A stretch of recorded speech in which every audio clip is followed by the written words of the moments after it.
د مخدره موادو په وړاندې د مبارزې نړیوالې ورځې د نمانځنې سره هممهاله په نړیواله کچه د مخدره موادو د استعمال د کچې د لوړېدو خبر ورکول کیږي. په کابل کې د عامه روغتیا وزارت مسؤلینو او د نړیوالو بنسټونو استازو د مخدره موادو په وړاندې د مبارزې د نړیوالې ورځې د نمانځلو په مراسمو کې وویل چې نړۍ د مخدره موادو له جدي ګواښ سره مخ ده او باید په وړاندې مبارزه وشي. د اسلامي امارت مسؤلینو وویل چې له نیکه مرغه په افغانستان کې د مخدره موادو کښت، قاچاق او استعمال په مطلق ډول بند دی. همدارنګه د معتادینو د درملنې په برخه کې د پام وړ فعالیتونه ترسره شوي دي. د عامه روغتیا وزارت مسؤلینو په دغه مراسمو کې وویل چې د هیواد په کچه 60 د روغتو کسانو د درملنې مرکزونه فعال دي چې د ګڼ شمېر کسانو درملنه پکې شوې ده. زموږ 60 روغتونونه په نشهیي توکو د روغتو کسانو د درملنې لپاره په ټول هیواد کې فعال دي او توانیدلي چې د اسلامي امارت له راتګ څخه وروسته 5340 ناروغان تداوي کړي او هم د درملنې ظرفیت زموږ په روغتونونو کې د کال 10800 بستره ته رسیږي. د روغتونونو یا مراکزو د تاسیس په تعقیب په 1402 کال کې د کابل او کندهار د آغوش کم د بیړنۍ 100 بستریزو روغتونونو، د بلخ د آغوش بیړني 50 بستریز او د نورستان د کاهلو نارینه د درملنې 100 بستریز روغتونونو ایجادېدو او فعال کېدو په اساس د اوس لپاره د روغتو ناروغانو د درملنې د مراکز شمیر په ټول هیواد کې 60 ته رسیږي چې د عامه روغتیا وزارت د 2619 تنه پرسنلو په لرلو سره رسمي تشکیل لري چې د یاد روغتونونه وقایوي داخلي بستر د کور په سطحه درملنې او د مرخص شویو ناروغانو لپاره د تعقیب خدمتونه وړاندې کوي.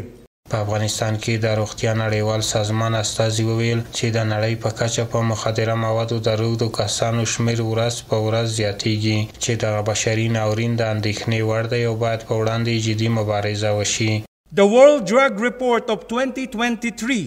نړۍ د مخدره موادو له جدي ګواښ سره مخ ده چې د اعتیاد کچه مخ په لوړېدو ده او د مخدره موادو د مصرف کچه لوړېږي او روغتیایي ستونزې رامنځته کوي. د مخدره موادو په اړه په 2023 زیږدیز کال کې په خپاره شوي راپور کې راغلي چې هر کال د مخدره توکو په کارونکو کې زیاتوالی رامنځته کیږي چې په 2011 زیږدیز کال کې د نړۍ په کچه په مخدره توکو د روغتو کسانو شمیر 240 میلیونه کسان وو، خو دغه شمیر په 2021 زیږدیز کال 296 میلیون کسانو ته لوړ شوی دی.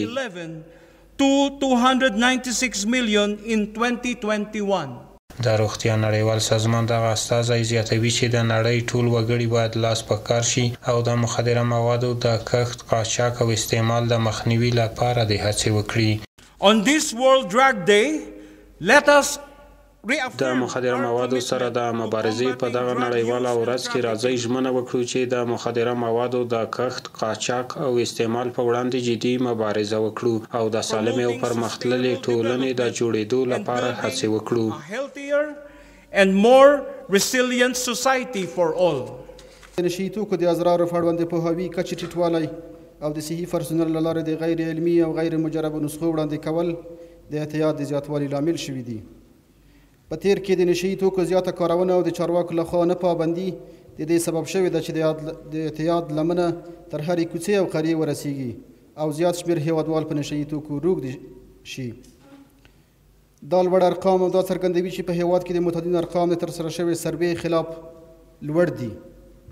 د دې څخه علاوه د صنعتي نشهیي موادو استعمال لکه امفیتامین، میتامفیتامین، اکستاسي یا تابلیتکا د اعتیاد په بخش کې یوه لویه نړیواله ستونزه ده چې هیڅ هیواد په تنهایي نشي کولی دا معضله په تنهایي حل کړي. زموږ پر هغو کاري شریکانو باندې چې د افغانستان په سطحه په ملي او بین المللي سطحه باندې زموږ سره کار کوي، موږ غږ ورباندې کوو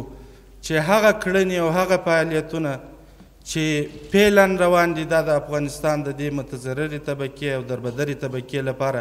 کفایت نه کوي، باید دا تر ولسوالیو، کلیو او بانډو پورې وغځول شي. په وروستیو کې موږ لله الحمد د نشهیي توکو د اړتیاو مخنیوي او همدارنګې د اړتیاو کمولو او درملنې برخه کې د همغږۍ شاهدان یو چې په دې کې د عامې روغتیا وزارت د نشهیي توکو د کنټرول د ملي پروګرام د رهبرۍ رغنده رول دی او زه د یو تطبیق کوونکي موسسې د استازي په توګه د ډاکټر صاحب زلمل او د دې د ټول ټیم څخه مننه کوم.